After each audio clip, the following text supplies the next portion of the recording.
Today, we got a really interesting topic to dive into, the Godfather movie series. It's a classic, but if you're new to it, you might be wondering, where do I start? So we're going to break it down for you and give you our thoughts on which Godfather movie you should watch first. Absolutely. We've both seen these movies multiple times and have our own opinions, so let's get right into it. Before we jump into which movie to start with, let's talk a bit about why The Godfather is such a cultural phenomenon. It's not just about the mafia. It's a story of family, power, and loyalty. Exactly. And the performances by Marlon Brando, Al Pacino, and the rest of the cast are truly iconic. The movies are beautifully shot and have stood the test of time. Now that we've talked about the trilogy as a whole, let's delve deeper into the unique experiences each movie offers. Starting with The Godfather, 1972. This is where everything begins. You're introduced to the world of the Corleone family, and you witness the transformation of Michael Corleone from a war hero to a cunning and calculated figure. Absolutely, and the atmosphere of 1940s New York and Sicily is meticulously recreated, pulling you into this world of crime and power struggles.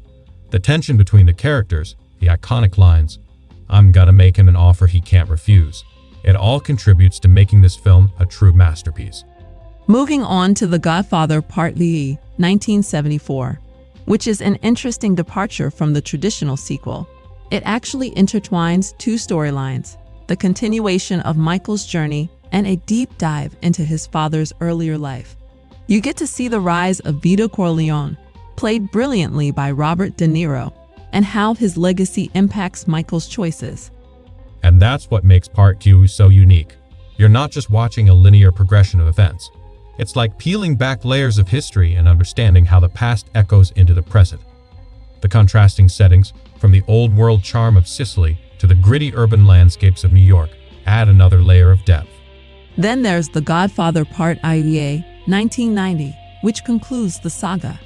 While it might not have received the same universal acclaim as the first two, it still provides closure to the Corleone family's story. Michael is grappling with his past decisions, seeking redemption, and trying to legitimize his empire. Right, and in Part II, you'll see the consequences of the choices made in the previous movies. The dynamics between Michael and his family, particularly his daughter Mary, play a central role. It's a fitting end to the saga, even if it's not without its controversies. So to sum it up, the Godfather series offers a diverse viewing experience. The first movie captivates you with its raw intensity and sets the foundation. The second deepens your understanding by exploring the past and present. And the third brings a sense of closure and reflection. Exactly, Eva. Each film contributes a unique layer to the overarching narrative, and together, they create a cinematic journey that's both unforgettable and thought-provoking.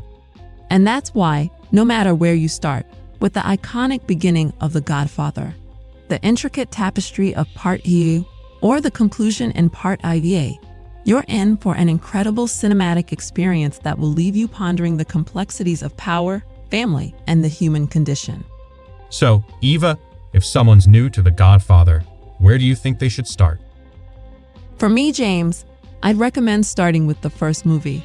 It's where it all begins, and you get to experience the rise of Michael Corleone.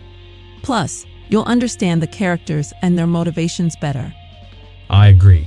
Watching the movies in chronological order is a great way to fully immerse yourself in the story. So there you have it. Start with The Godfather, 1972, and then move on to the sequels.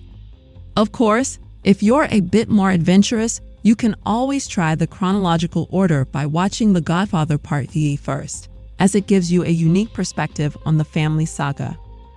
Well, that's our take on which Godfather movie you should watch first. But remember, there's no wrong way to enjoy these films. Well, that's our take on which Godfather movie you should watch first. But remember, there's no wrong way to enjoy these films. And as always, don't forget to hit that like button and subscribe for more film discussions and recommendations. Thanks for joining us, everyone. Until next time, keep watching and keep exploring.